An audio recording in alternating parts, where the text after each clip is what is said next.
streaming. That's also good. We're streaming. Streaming with my shirt off. Do it, cum guzzler. I am trying. Whoops. 8. All right, Jeff. Give me a second here. Getting excited. Like the finally have a We're streaming live. Okay. soundboard. Do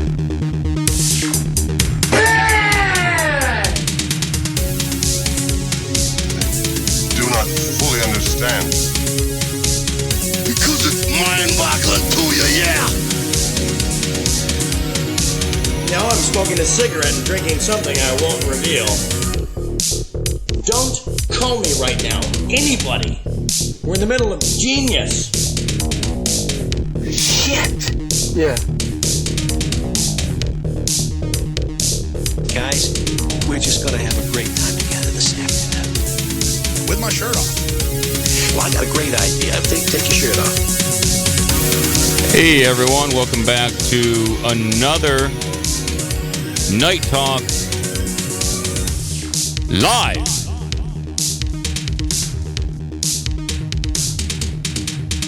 I'm joined on this show by the one and only Clown Baby. He's over there. This was not an event to miss. Yes, this is not an event to miss. He's a man. And we're going to be talking about a lot of different subjects tonight. We might perhaps be taking phone calls at some point. I'm joined, I don't know exactly, but we'll negotiate that. We'll get that going at some point.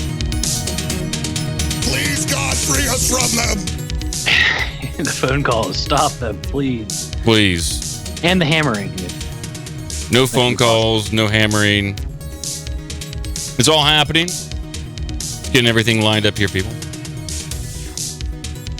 Want to make sure we get all the appropriate clips pulled up. How about a little clown action, huh? Yeah, right there. That's what I was looking for. All right, hey. I still have all my clips on my other. You got all your clips? No, on my other computer. I still need those files. You got this one? Urinating all over it and dancing around like clowns. No, do not. That's my secret clip that I have. Shit. Well, as you can tell by the title of this streaming and this podcast segment, this is going to be about Roswell, UFOs, and whatnot. If you are listening to this on YouTube, you can listen to this also on Patreon. There is an RSS feed now for the Patreon subscribers. If you want to listen to the audio only or download the MP3 podcast version of Night Talk Live, subscribe to Patreon. I think $2 a month gets you all the extra audio only shows. But if you don't want to do that, you can just listen on YouTube. That's fine too. We're not trying to put people over a barrel here. We're just trying to have a conversation. Maybe we are. Who knows? And maybe we are trying to do that. Just trying to generate a little extra revenue to pay for the show and maybe move me to Arizona. Asshole! Oh, yeah. Possible. Huh. I am in deep talks with certain people about. It wasn't me, so I mean the list is getting smaller. Mm-hmm. It's possible that my girlfriend and I might be moving to Arizona next year at some point. Somewhere possibly. Think you can handle that? I hope I can handle that. It's going to be difficult, no doubt. The summers are going to be brutal for me, but the nights and the desert winters will be a nice change of pace. I'm actually going to go down there to Arizona in the Scottsdale, Sedona area in, I believe, October or November of this year, just to kind of test it out, test the waters. I've been down in the Phoenix area maybe about a year and a half ago, 2 years ago. I enjoyed it in March. Summer might be a different experience. This could be hotter. I mean, it gets like August and July and September. It's like 110 degrees sometimes. So. Yeah, it's going to be fucking hot. No doubt about that. The reports that it can even get up to 125. You can fry an egg on your car hood or engine, if I guess. That's what I've heard. Or you can fry eggs on cars out there? You just serve breakfast on cars? Yeah, it's the old classic Arizona. The Arizona breakfast. Scrambler. You just drive to work. You leave the engine, leave it going, and just cook on your hood right before you go into work. Yeah. Everyone does it. Everyone has paint ripped off all of their car hoods. Yeah. Save some time, get to work, fry for breakfast on your way there. So I'm looking forward to actually going there and enjoying some of the sites. Definitely one of the things I want to do is the night vision UFO tour that they do in Sedona. Now they take like groups. I think groups of anywhere from like 10 to 20 people out in the desert where they will give you like the newer versions of the night vision goggles, and you look up at the sky and you're able, at least to some videos and some testimonies I've seen, you're able to see craft or at least lights that you wouldn't otherwise see moving around the sky in aerodynamically unique ways. So I'm looking forward to seeing that. And if you go on YouTube, you can look up like night vision space battles. There's people that have video of this stuff going on out there on YouTube. Fascinating. And just in that area of the country, a lot of UFO sightings. Obviously, clear skies, great night watching, and pretty close to, I would say, very close to New Mexico and Roswell. So I will be taking a trip out there. I'm assuming you're going to like try and get a job at Intel or something. Yeah. I don't know what I'm going to do. You work for the Army like our uncle. I might just take his job. Might just bum around. I don't. Does anybody? I was like, hope a sign in the street: Python programmer for hire or something like that.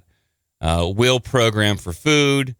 Will Python program your server for board or Suck my cock. Yes, I will start sucking cock on the side of the Suck it. on Route 66 with I think that goes for Arizona, and I'll just be probably you'll find me on the side of the road sucking and fucking, making my way as best I can. I'll work at Intel one day. Yeah. Next year. I'm this whole rest stop business is going pretty good for me. So if anybody's I moved to Arizona just to be a lot lizard. Yeah. If anybody in the Slack chat or listeners has suggestions for me about where to live in and around the Phoenix area, I'm open to suggestions. I don't know a lot about the area, and I'm looking for something affordable, cheap. Maybe anywhere from, I want a 3-bedroom house with a garage, a basement, a solarium, and a full backyard for $200 a night. Is that good? That's a hotel. Yes. I mean, $200 times that's $73,000 a year. I don't think I can afford that. You maybe get it for like $2.40 a pound. I don't think I can afford that. No. Just that money and living in a hotel. Yeah, probably not. Yeah, I'm at the Best Western. I own the room. Yeah, I don't think I can afford that. What about $200 a month? That might be more affordable. That would be, it's much cheaper. Yeah. Yeah. So that's a distinct possibility of me moving down to Arizona. Would you come visit me, Clown Baby? Yeah, of course. Yeah, that'd be great. We can go look for a Sasquatch and Bigfoot. Do they have Arizona Bigfoot? Oh, I'm sure. There's no way there isn't. Yeah, desert Bigfoot. I would hope so. I know they have there's no snowman out there, but they have Sandman. Oh, yes. Yes, they do have Sandman and Snowman out there. The Snowman might be down there at some point in time. Who knows? But yeah, that's what's going on with me. Making some considerations on a big move next year. So trying to save up for it now. We'll see what happens. I'll be broadcasting from the desert like Art Bell. Exactly. Yeah. You could call it like almost midnight in the desert or something. Somewhere close to midnight in the desert. Well, the show might have to, we do it 7 p.m.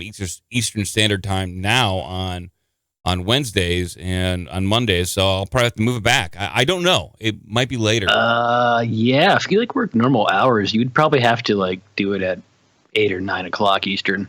Yeah, we'll figure that out. We'll get there. And all in due time. We'll move on now and talk about some topics. Hey, John Boy. All right. We're talking about Roswell UFOs and aliens and all that ilk. Now, one of these subjects that got me into UFOs and paranormal topics was the crash at Roswell. Well, they talked about it all the time on like Unsolved Mysteries, and you heard about it just in passing. But a book that really opened me up to it was The Day After Roswell, written by I think he was a Colonel Philip Corso, and he was at the research and development arm of the Pentagon. He was given like a whole box of UFO junk from Roswell and was told, hey, get this out to some corporations, like get it out to DuPont and see what they could do with it, and kind of integrate it into society. And supposedly that's where the transistor came from, or like integrated circuit chip elements of night vision and various other things. This was Colonel Philip Corso's account about what happened at Roswell. It was an actual alien crash landing, according to him. There were alien bodies that were there. A couple. Okay, so they're not going to say it's like retarded Russian children or anything. Well, this is what Philip Corso said, and so I'll bring this up. So Philip Corso was all about that, and he wrote a whole book about it. He did multiple interviews. He has since passed away, and but he went to his death. On his deathbed, he went to his deathbed, swearing up and down that what crashed at Roswell was in fact alien beings, EBE, extraterrestrial biological entities. And see if I can bring this up a little bit. EBE, and he had various accounts and stood by it. So the most significant of Corso's claims are that good website. Well, this is the Biblioteca of UFOs. It's a good website, and actually the information here is a pretty good synopsis of his book. And so this guy, he was the head of the Foreign Technology Desk at the Army Research and Development for 2 years. He dismantled extraterrestrial technologies to private industry, like I said. He witnessed an extraterrestrial biological entity, EBEs, being shipped overland from Roswell Army Air Force Base to Wright-Patterson Air Force Base. And it's pretty good. I have this link in the description of this video, and he kind of it's a good synopsis of what he's claiming. And this book, The Day After Roswell, kind of like opened up my eyes, and it opened up the box. It made me go down the rabbit hole. Everyone, I guess anybody who listens to the show who's interested in conspiracy theories or paranormal stuff, there's always some story, there's always some subject that goes, this is it, and then suddenly you're all in. I don't know, Clown Baby, if you have like a book or a TV show like that, but this book did it for me. I'll have to check it out at some point. I mean, I still have to. It's older. Still have to read that new Pleiades book. Yeah. So when you dig into Roswell, there's all these different claims. There were various reports after this. Initially there were reports. So it was a crashed alien craft, and then it was a weather balloon, and then the U.S. government says Project Mogul, and then they were testing weather balloons, and then high altitude weather balloons that were super secret to measure radioactive fallout from all the testing that was done between the Soviet Union and United States. Story after story, bullshit upon bullshit, and it's hard to make heads or tails about what really happened there, if anything really did crash at all. And I've always maintained that it has, I think it's beyond what we consider to be aliens at this point. It's way beyond that. It's not just some gray aliens from Zeta Reticuli. There's some convoluted story here, and we'll try to set it up and dissect it. What do you think? Before we dive any further into this, Clombie, what do you think crashed at Roswell? Good question. Something crashed. We know that. I think we can establish that. Mm-hmm. I mean, an incident occurred. Something crashed. Yeah. Now, Honestly, at this point, we probably would have had all the declassified records if it was just some stupid fucking weather balloon. Yeah.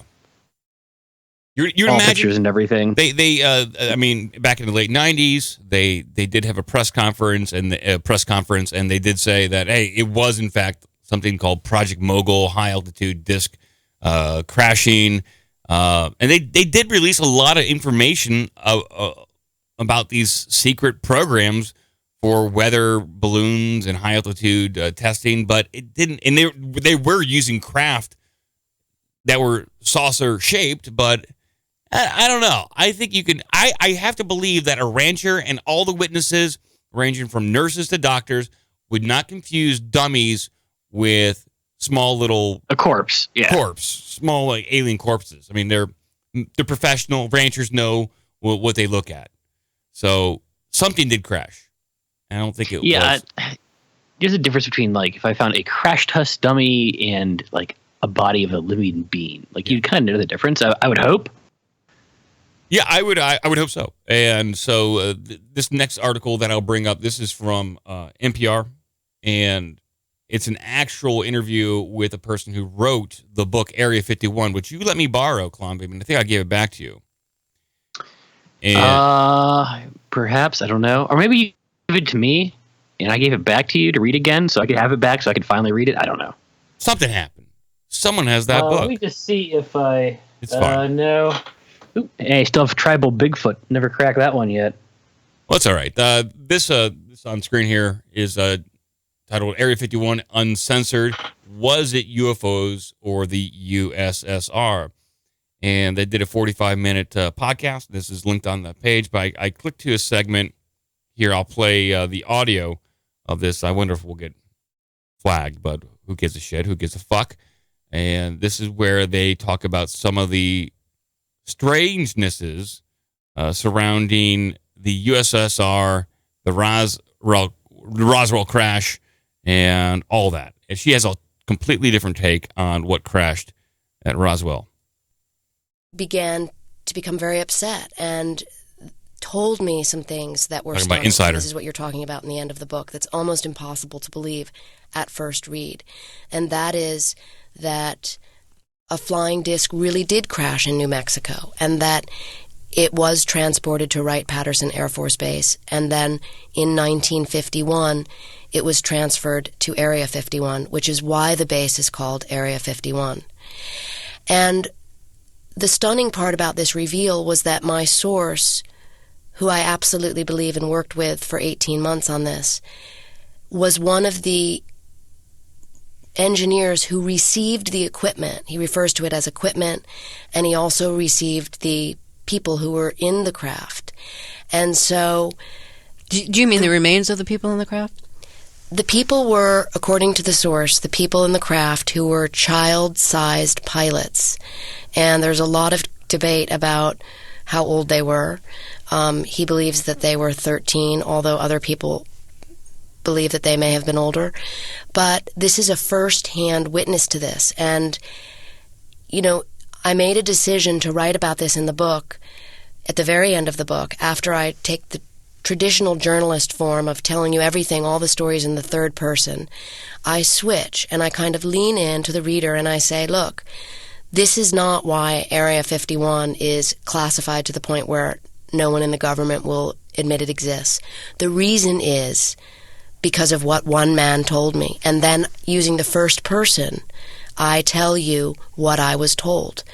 And there is no doubt that people are going to be upset, alarmed, and skeptical of this information. But I absolutely believe the veracity of my source, and I believe that it was important that I put this information out there as relayed to me by him, because it is the tip of a very big iceberg.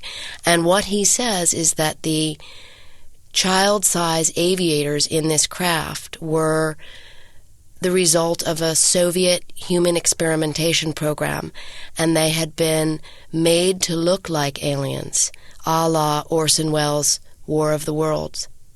So right there. There you go. So this journalist, this reporter, this author right here, the book that she wrote, very dense, very very well researched when it comes to the origins of the Atomic Energy Commission in the U.S., and then the pseudo space race between the Russians and the U.S. and the atomic and nuclear testing on both sides. And then for her to reveal this, that it was deformed children, not even deformed, genetically or surgically altered children made to look like aliens, only to crash over here. That sounds like a bunch of bullshit to me, but I'm open to it. To what end? So Stalin would genetically alter or just surgically alter children, ranges 10 to 13, put them in a saucer craft to crash them on purpose or to go on real missions? Because you would imagine that if they have this saucer technology that can fly, you probably don't want to give it up. I would imagine that, this is pretty cool technology. They probably got it from the Nazis. They don't want to give it up. And would you really put children in charge of flying this thing? Not unless they could remotely control it, only to have it crash in the desert? Yeah, it doesn't make much sense to me at all. It sounds... Go through all that work to essentially do plastic surgery and mutilate children to make them look like aliens so we could send our best tech and crash it in the United States. It's almost infuriating to listen to. It's almost more far-fetched than UFOs and aliens crashing in the desert. Just a joke. It's just a joke. It sounds like a joke.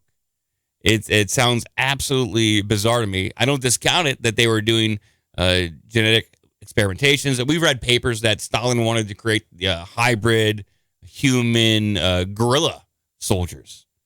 The humansies. The humansies, a super soldier army of humansies that could trounce through Eastern Europe and overtake the tyrannical West. Then go through all the dumpsters and eat all the bananas. Yeah. Yeah, it's hard to control those humansies. They kind of do their own thing.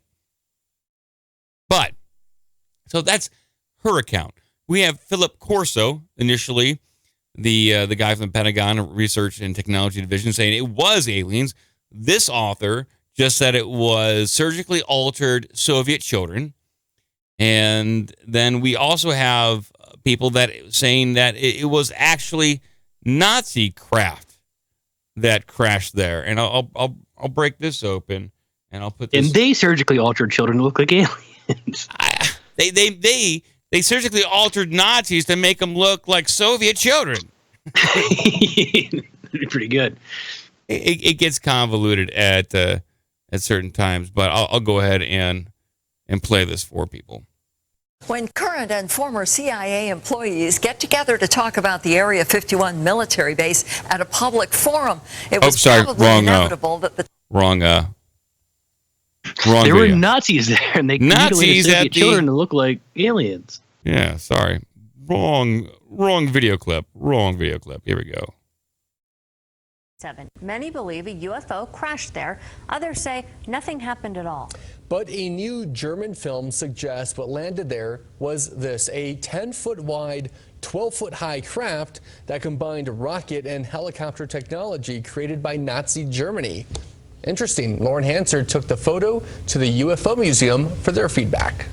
Is this actually what landed in Roswell in 1947? The bell. Was the unidentified object really a secret aircraft? That's what a new documentary is trying to paint, but researchers at the UFO Museum say it's not true. Fiction. The Nazi story, fiction. Don't forget, no one was looking for that craft after it crashed.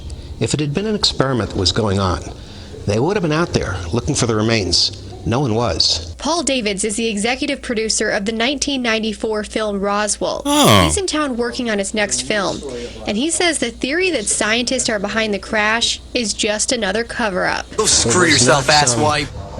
Earthbound experiment that went awry, or people would have been on top of it. Next, we took the theory to the museum library. The technology was out of this world. I don't believe it was made in Germany. And again, she's not buying it.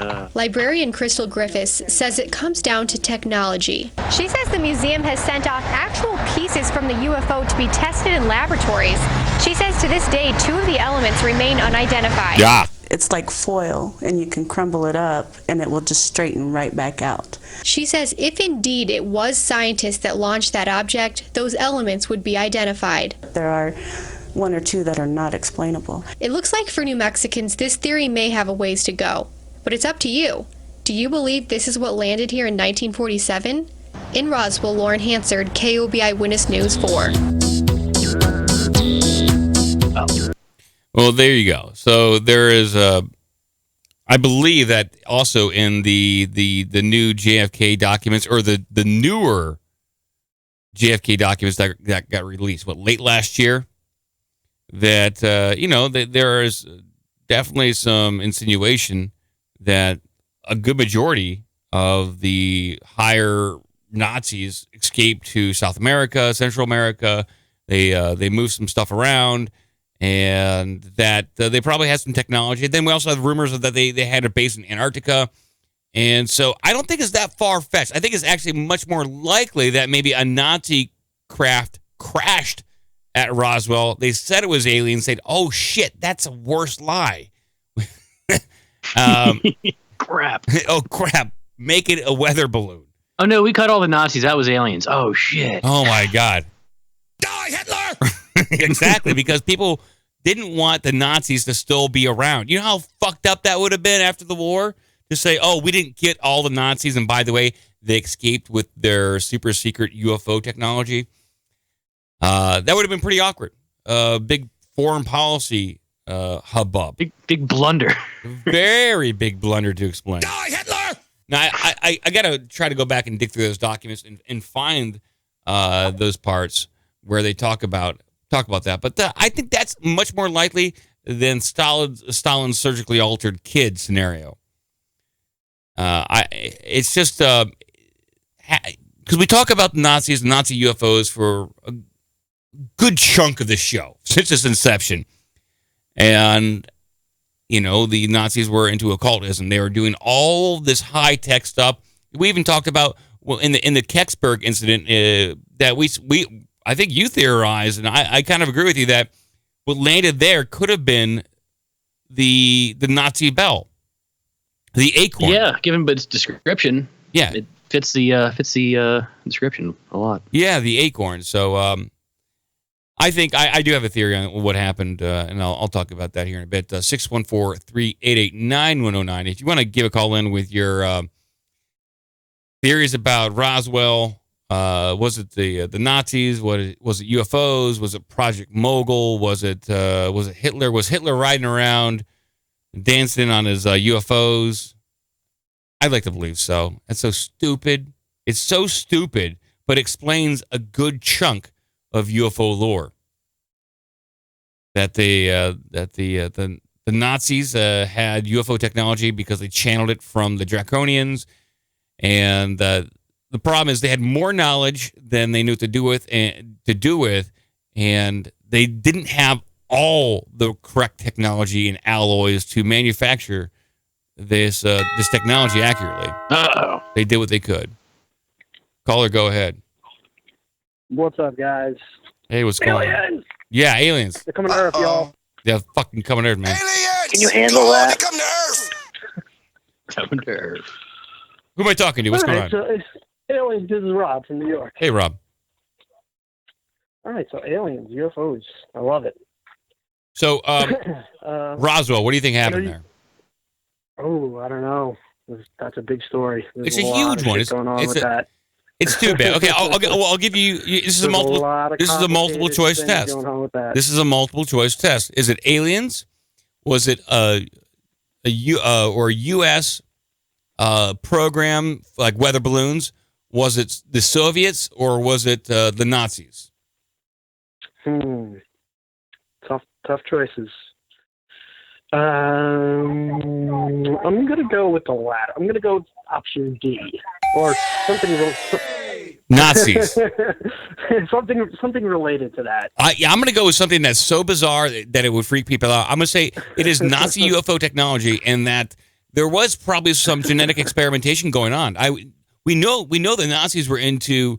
They had no regard for human life, so they experimented on people. They would if they could use genetic experimentation and surgical altercations on people, they would do that. They were sick enough to do that. So I think they were into some crazy shit. Yeah, I think you probably did have, and they had some pretty crazy actual, undisclosed technology. So yeah, they were pioneering the way in like anti-gravity technology and things like that.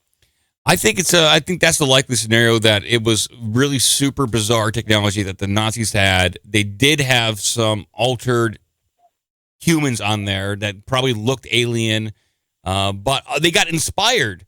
They wanted to emulate the aliens, so they altered themselves to look like that. Just like we've seen the footage from the 1950s of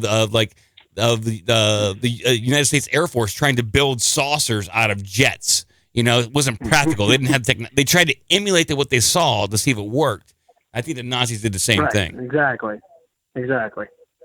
What's on your mind tonight? So yeah. With all that, I love all that. I love all these stories and the fact that it gets really complicated. It does, yeah. But I think, like you're saying, I think it has an Earth-based, like a secret technology type of aspect to it. Mostly, probably. I would say mostly.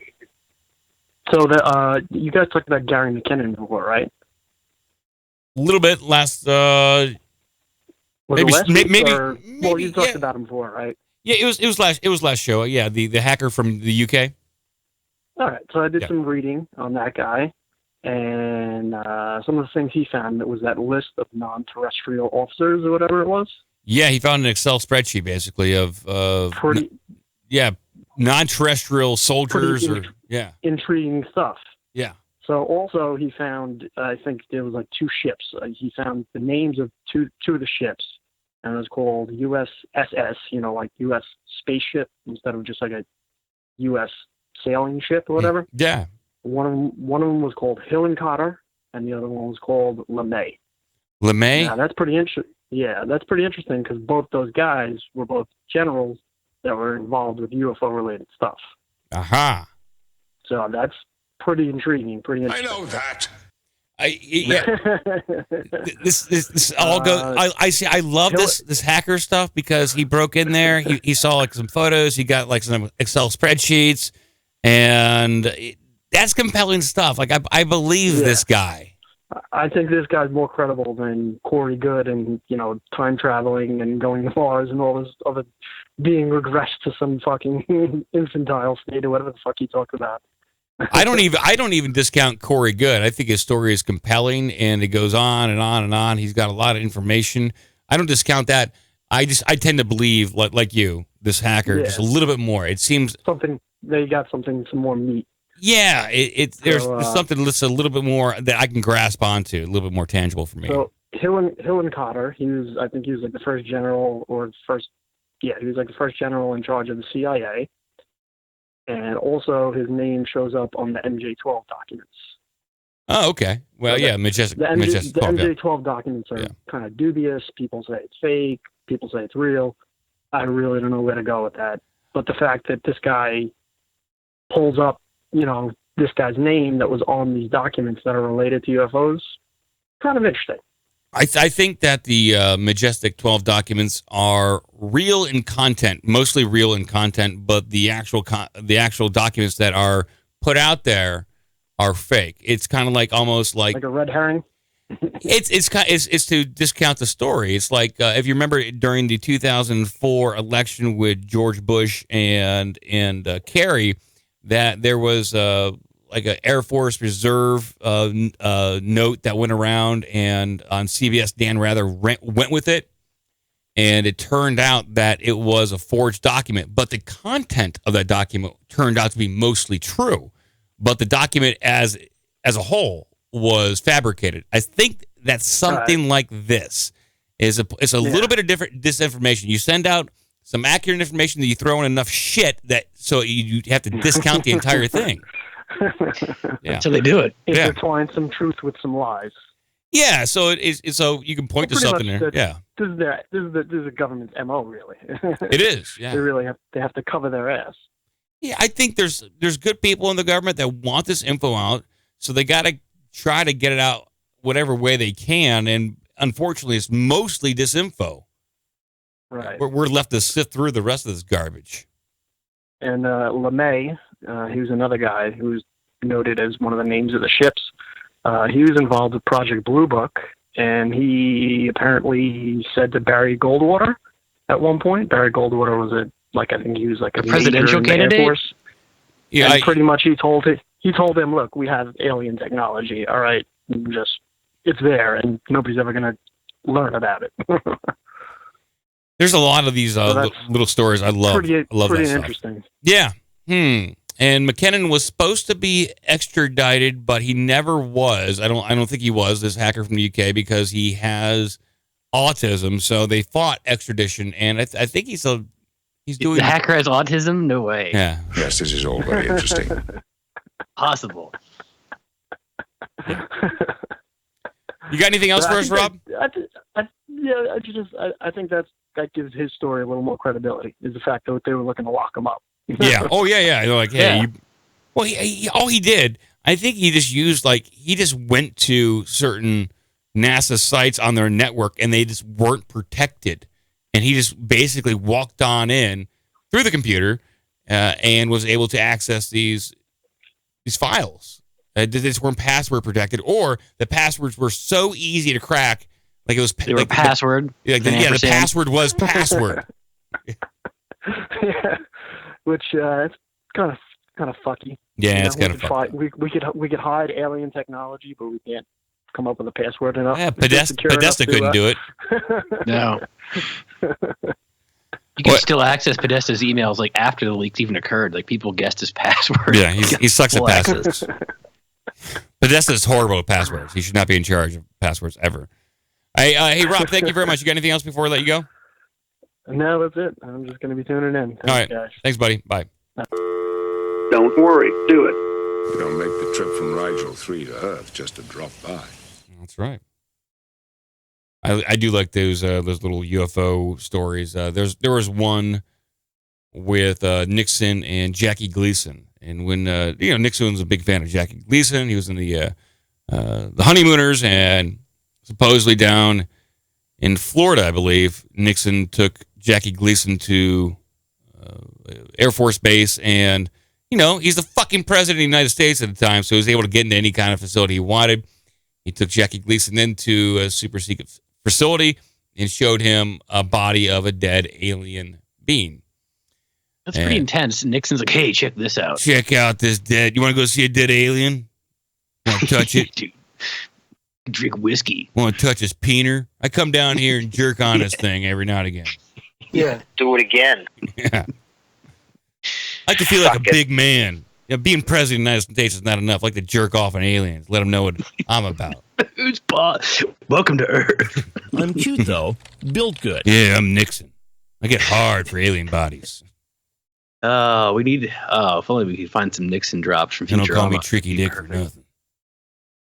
Oh, boy. I'll open the phone lines back up there. 614-388-9109. Call back in with your favorite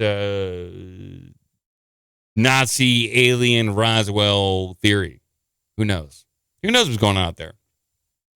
I do have another UFO clip that I can play of this guy that is just enthusiastic about the answer that he's found, all the research that he's done. Maybe I'll play that before I'll take another phone call. I'll play this next little clip that I have from this gentleman, and then I'll open the phone lines back up. Yes, please. Thank you.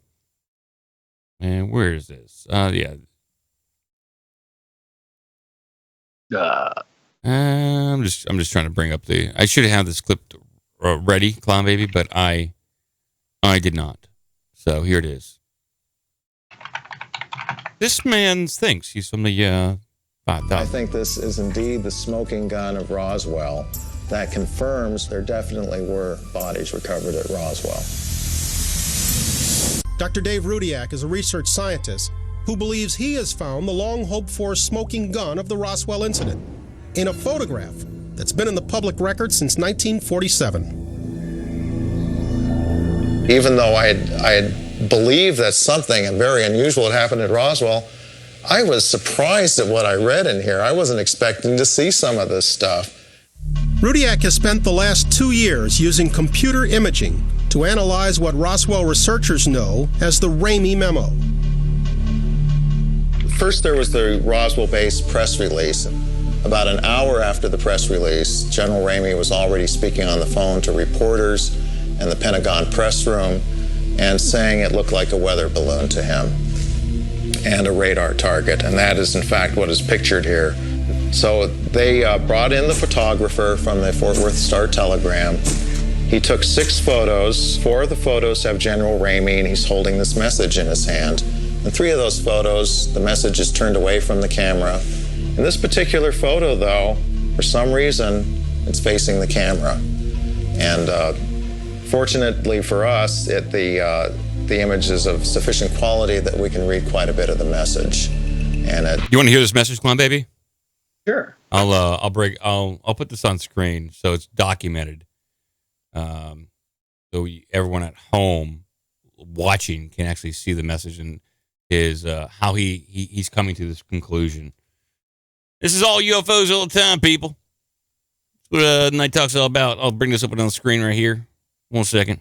Oops. Sorry, I had to have something muted. It's all right.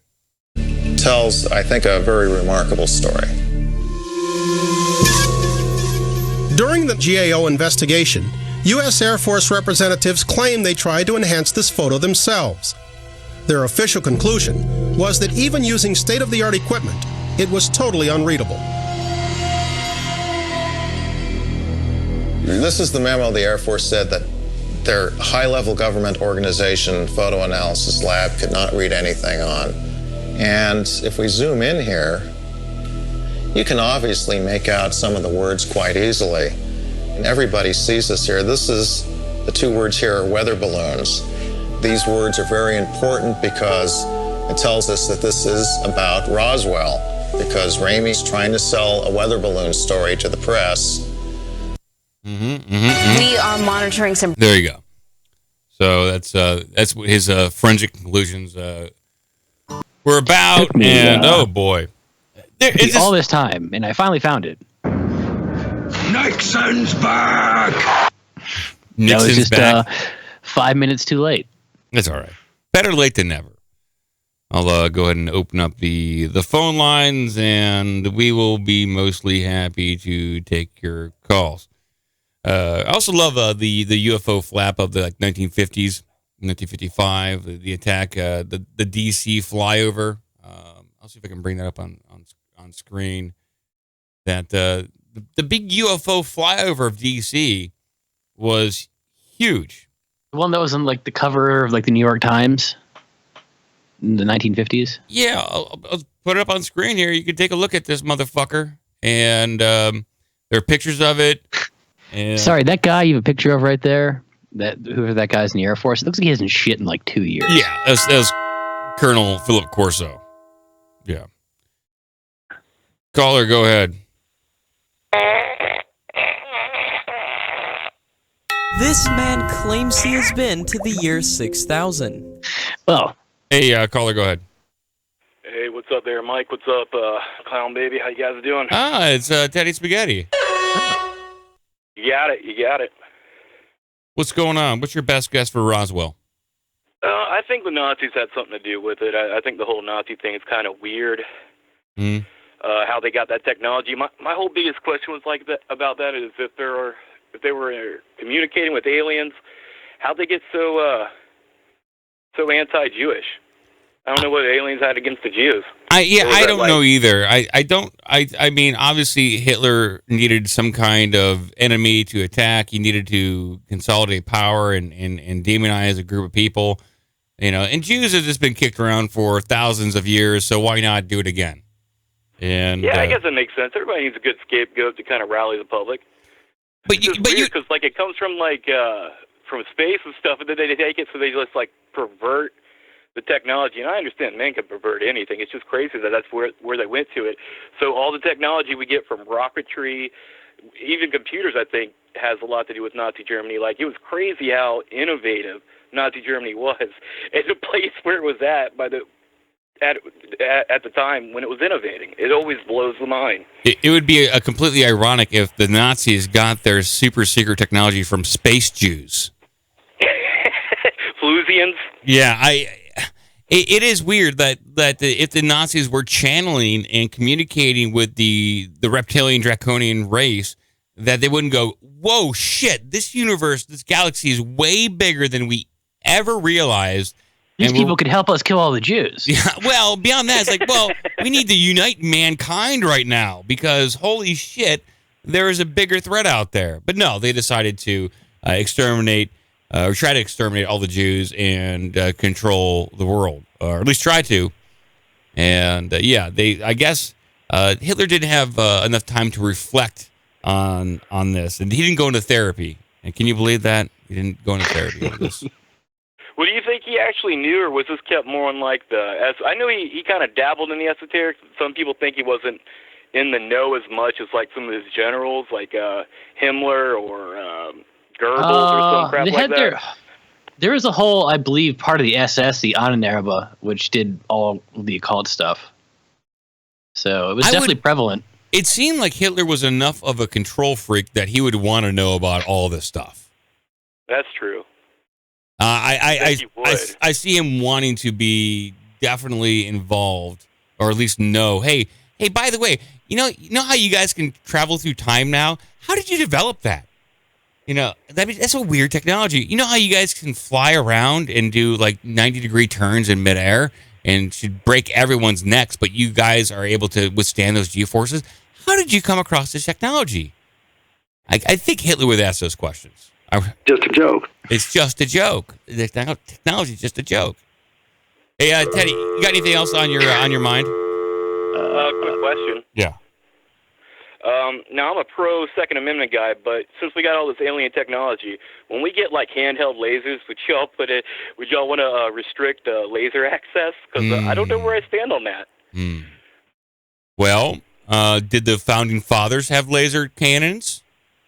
Well, I don't think that matters. It's like supposed to be like, so you can arm yourself against a tyrannical government. That's the way I always looked at it. But like then again, I don't know if putting extremely powerful lasers in everybody's hands would be the best thing.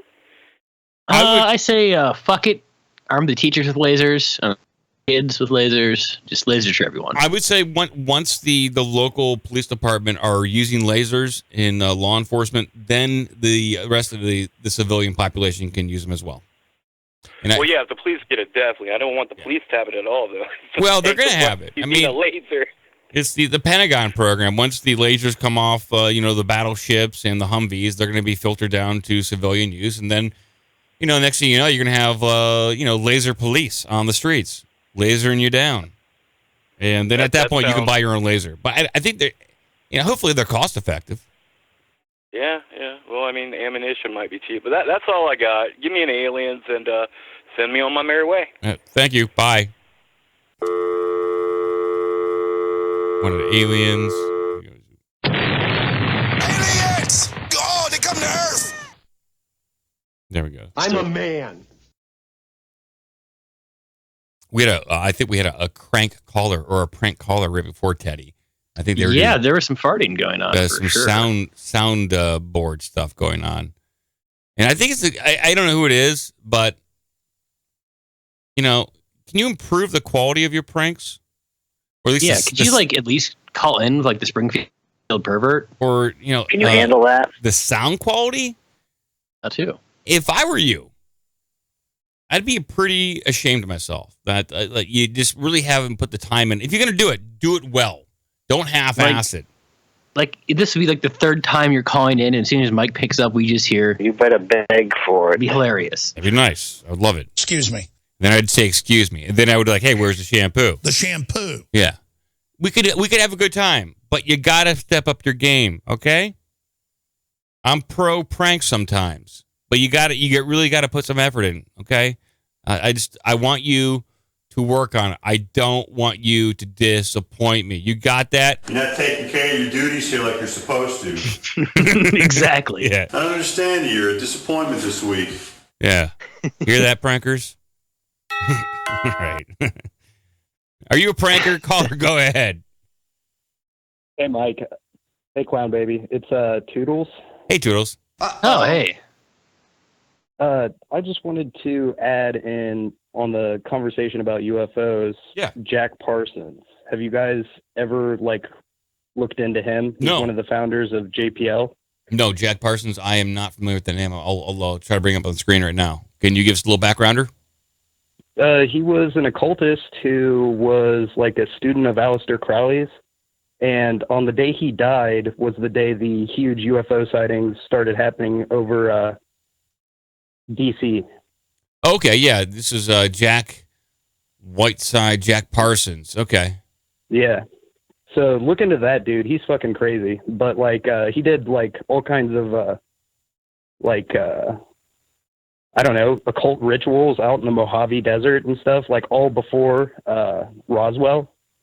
So I don't know, all kinds of weird shit happened. Yeah. But he's really interesting.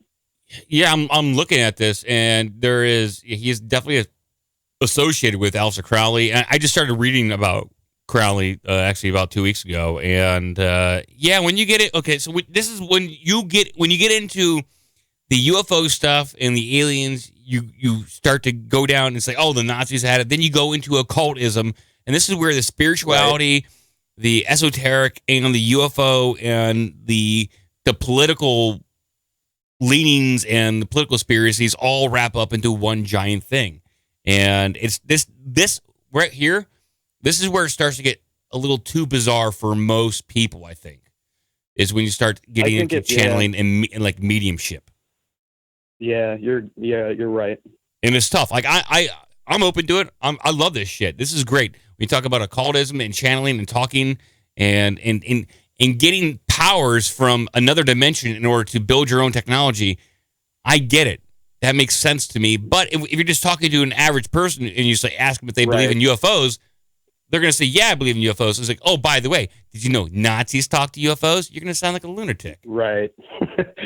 Yeah, no, it's like Stephen Greer or whatever. Nobody can really, the average person can't really get behind Dr. Greer or, Tom DeLonge because they seem fucking insane.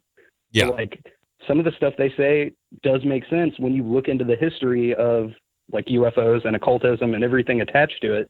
It's weird. I don't know. The more you research it, the more it makes sense. The problem is we have to talk to people who don't read as much about this stuff. We got to talk to them at a first or second grade level. Did you know maybe there's aliens out there and they come to Earth? And sometimes they take people. Have you ever heard of Nazis? Yes. They like UFOs Wait, isn't that too. the Republican Party? Yes. The Nazis helped our NASA get started, and they helped found the U.S. or the CIA. Isn't that right, Cloud? Didn't we adopt a lot of those Nazi intelligence people to help kickstart a CIA? Yeah, that's correct. Yeah. Especially a lot of the scientists, too. There was, I can't think of his name. There were several SS guys they picked up and brought into the CIA. Who's the number one SS guy? That if you had a trading card, Himmler was in charge. Himmler was in charge of the SS. So, yeah, so if you had a baseball card of Himmler, he's tops. Okay. Hey, you got anything else for us, buddy? Nah, that's pretty much it. You guys have a good night. All right. Hey, you don't call in very much. No, not really. No. I can only get to catch the show every once in a while. All right. Well, hey, Toodles, thank you very much. Appreciate it. No problem. Bye. Have a good night, guys. Be positive or be quiet.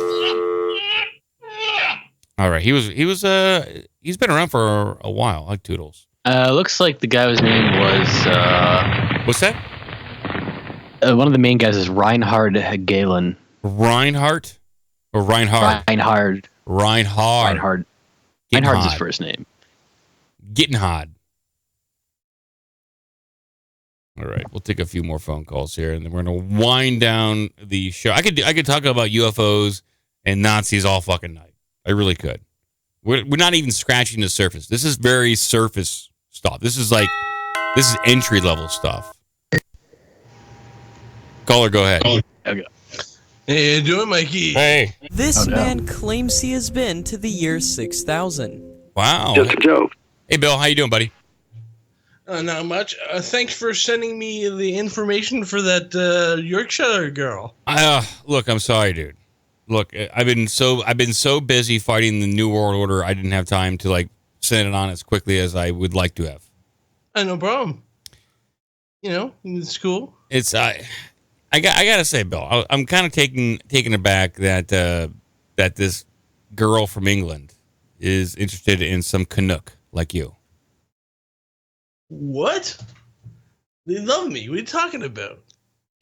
What am I talking about? I don't know. I don't know, Bill. You could be just the suavest guy ever. I don't know. It just seems a little.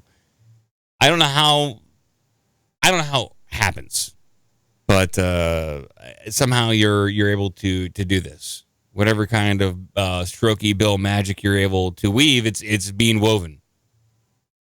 Well, okay, all right. What's on your mind? What do you think crashed at Roswell? So you're gonna cockblock me?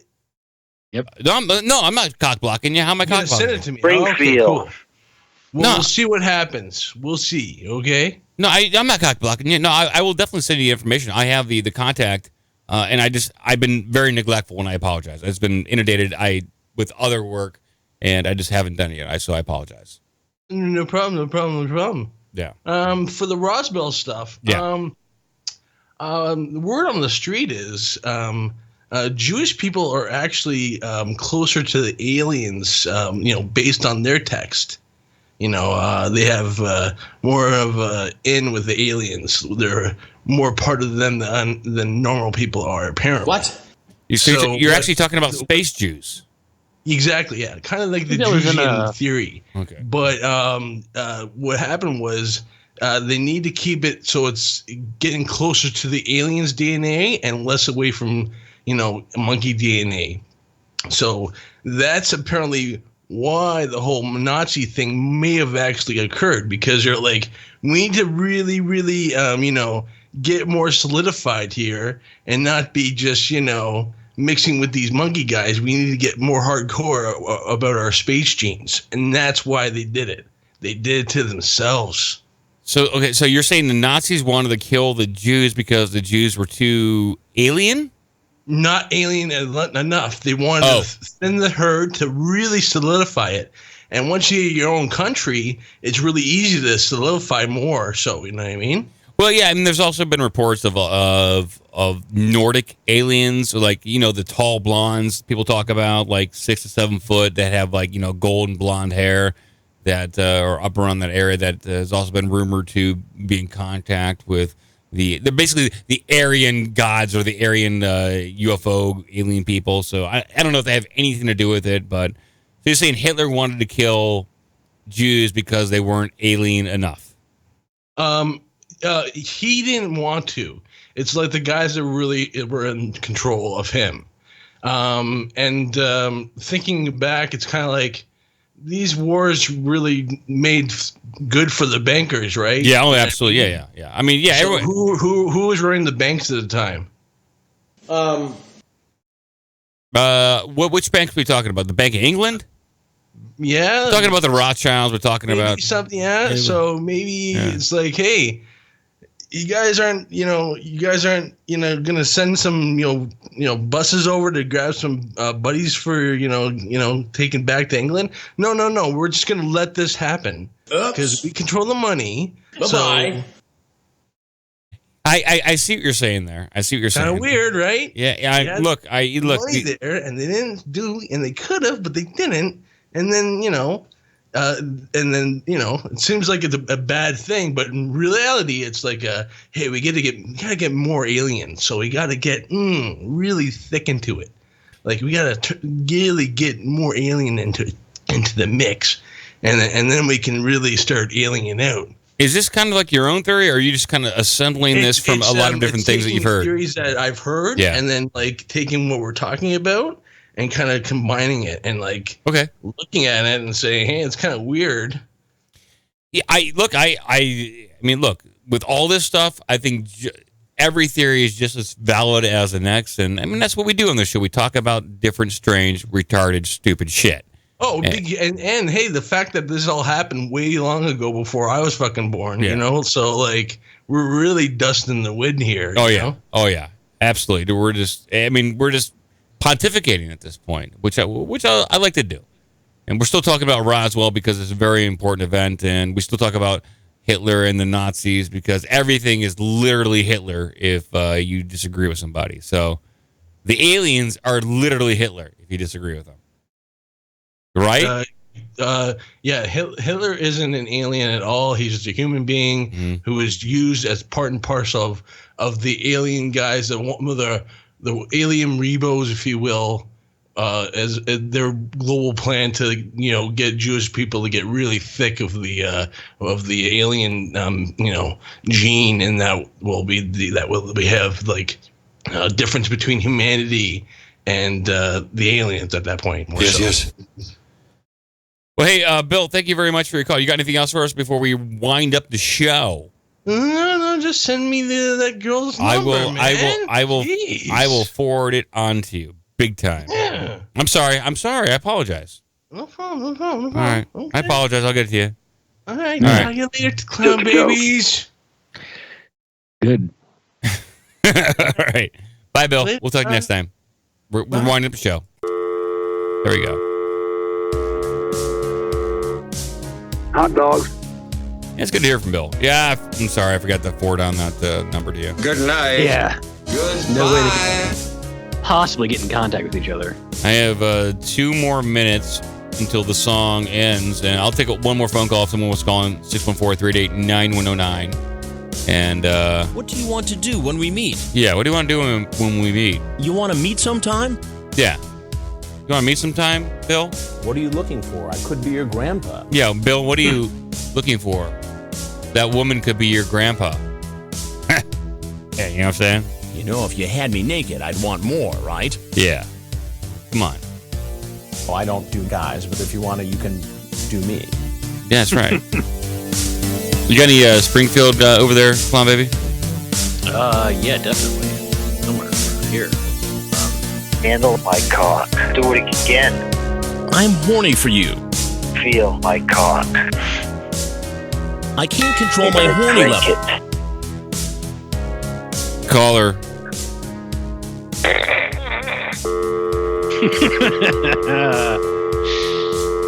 Worship it. Uh-oh. Springfield. Jesus Springfield. Christ. Springfield. You're an asshole. Go screw yourself, asswipe. Here we go. Caller, go ahead. Hey, Mike, Stan Anchorage. Hey, what's going on, buddy? Yeah. Hey, just wanted to give you that warning I put on the Slack chat about that Uber running into that, a driverless Uber that run into that person in Arizona. Yeah, I just got that. My girlfriend just sent me that story as well, that Arizona suspending Uber. Oops. The driverless Ubers. The driverless Ubers, okay. Yeah. They've already had their first murder. Yep. So they're homicide at that point. Attack of the robot. Well, do you think the robot actually feels bad or knows it's fucked up, or is it just going to keep hitting people? Gotta slap that robot on his butt and say, "Bad robot, come on, motherfucker." Rub its nose in it. Yeah, come on. The robot probably drove You're disappointed this week. Got the kill. Yes, look, they're coming for us all, Stan. The robots, the Uber robots, they're gonna kill us all, and we gotta warn people. You know that. Come on. You gotta warn people. Yep. Well, thanks. You got anything else for us? Look both ways across the street, guys. Yeah. No. No. Have a good one, guys. All right. Bye. Bye. Don't worry. Do it. Trying to fade out here. And I thought Stan was going to have some super important stories. Maybe we'll call back on Wednesday with some awesome commentary. All right. Bye, Stan. There he goes. I thought he's already gone on. Uh-oh. Get your hand off my penis! Excellent. God damn it! Purple points, the purple pills, the purple weed. All right, thanks everyone. Oh. And we will talk to you on Wednesday for an OBDM podcast adventure. Bye. Please, God, free us from them.